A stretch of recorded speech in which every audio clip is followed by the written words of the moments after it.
साथियों और दोस्तों, आज इसी क्रम में जिसमें मैंने पिछले 2 एपिसोड में लगातार आपको ये बताया था किस प्रकार से एक व्यक्ति या एक ग्रुप जो है पढ़ा लिखा होने के कारण जीवन चक्र में तरक्की करने लगता है। उसी क्रम में मैं आपको एक रियल घटना जो मेरे साथ घटित हुई वो भी आपको अवगत कराना चाहूँगा। मैं उस वक्त जिला पूर्त अधिकारी लखनऊ के पद पर तैनात था और मेरे पास मेरे एक दोस्त ने जो आजमगढ़ का निवासी है, दो अपने कज़िन को भेजा मेरे पास, ये कह के भेजा कि जाइए आप, हमारा एक दोस्त है लखनऊ में है और उसके पास जाइए, हो सकता है वो कोई लिंक मिला कर आपको संविदा पर कहीं किसी विभाग में बिजली मिस्त्री या लाइनमैन के रूप में अब संविदा के रूप में तैनात करा सकता है वो। मेरे पास दोनों लोग आए, बैठे, मैंने उनसे पूछा आपकी एजुकेशन क्या। उन्होंने, एक ने एमए दूसरे ने बीए बताया।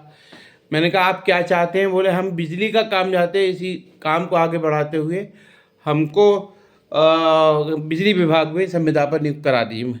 मैंने उनके बारे में, अपने मित्र हैं मेरे नीरज श्रीवास्तव, उनसे, वो वहाँ पर एसई के पद पर तैनात थे, सुपरिंटेंडिंग इंजीनियर के पद पर तैनात थे, उनसे बात की। उन्होंने सीधे सीधे मना कर दिया कि आप अगर आपके करीबी हैं तो उनको इस काम में ना लगाइए, क्योंकि इस काम में जो रेगुलर एम्प्लॉई होते हैं, जो लाइनमैन होते हैं रेगुलर, वो उनके कारण, उनकी वजह से ये लोग सर्वाइव नहीं कर पाएंगे, आगे नहीं बढ़ पाएंगे, लिहाजा इसमें नहीं से और कोई अपने स्तर से और कोई नई चीज़ देखी। तो मैंने उन दोनों से पूछा आप क्या क्या कर सकते हैं? उन्होंने कहा बिजली मिस्त्री बहुत अच्छे हैं, हम पढ़े लिखे हैं। तो इसी प्रकार मैंने उनसे कहा आपने 2-3-4 साथी हो, बुला लो, उनका एक ग्रुप बना लो यहाँ लखनऊ में। मैंने उनसे कहा कि आप अपने ग्रुप के साथ जो है विजिटिंग कार्ड बनवा लो, अपनी स्पेशलिटी लिखवा दो, अपना मोबाइल नंबर लिखवा दो और एक पोस्टर बनवा लो जो हाथ में हैंडी हो। जहाँ जहाँ 6 अलग अलग दिशाओं में जाओ, 6 लोग हो गए, वो 4 लोग और आगे उसके साथ ही, जो वो भी पढ़े लिखे थे लेकिन बिजली का काम अच्छे जानते थे।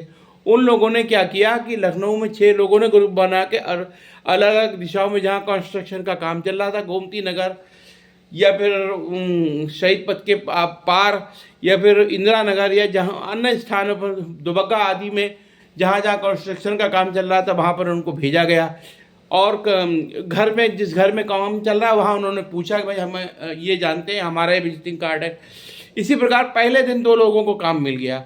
इसी प्रकार होते होते वो और जगह घूमने लगे तो बाकी सब लोगों को अलग अलग दिशाओं में काम मिल गया। अब एक बार एक जगह काम किया, जहाँ पर आदमी को घर बैठे काम मिलता, लोग आगे बढ़ने लगते। इसी प्रकार से वो लोग ग्रुप में उन्होंने 1 साल तक लगातार काम करते करते इतनी तरक्की कर ली कि उन्होंने अपना, अब 2-3 लोगों ने अपना सेपरेट घर भी खरीद लिया वहाँ पे लखनऊ में। फिर आगे 3 साल बाद वो जो मुझे मिलते हैं वो दिल्ली में, और मैंने उनसे 2 लोग मिलते हैं। मैंने उनसे हालचाल लिया, कहा साहब हम गाजियाबाद में काम करते हैं और हमारे एक कंपनी हमने अपनी अलग अलग बना रखी है और उस कंपनी के माध्यम से हम 200 लोगों को कम से कम रोजगार देते हुए काम आगे बढ़ा रहे हैं। आज की तारीख में वो लोग अरबपति है। मेरा कहने का मतलब, आप अगर पढ़े लिखे हैं और कोई काम बेहतरीन जानते हैं, तो अगर आपके पास पैसा इतना नहीं, पूंजी नहीं है, कोई नौकरी नहीं मिलती, तो स्वयं से उत्साहित होकर, प्रोत्साहित होकर कोई ऐसा करो ग्रुप बना के कि कुछ नयापन लाए, नए तरीके से इसको शुरुआत करो और ऊपर वाला से आपके साथ है, जरूर कामयाबी मिलती है। आज की डेट में जब मैंने उनसे पूछा कि बाकी लोग क्या कर रहे हैं, उनका 2 लोग दुबई चले गए, वहाँ पर उन लोगों ने बड़ा बड़ा अपना एम्पायर खड़ा कर लिया है और बहुत अच्छे से वहाँ पर वो काम कर रहे हैं। Thank you. बस आप इस अगर वीडियो से कुछ समझे हो तो फिर लाइक करिए, शेयर करिए और इसको आगे बढ़ाइए ताकि मैं कुछ और नया करने के लिए उत्साहित हो सकूँ। थैंक यू, धन्यवाद।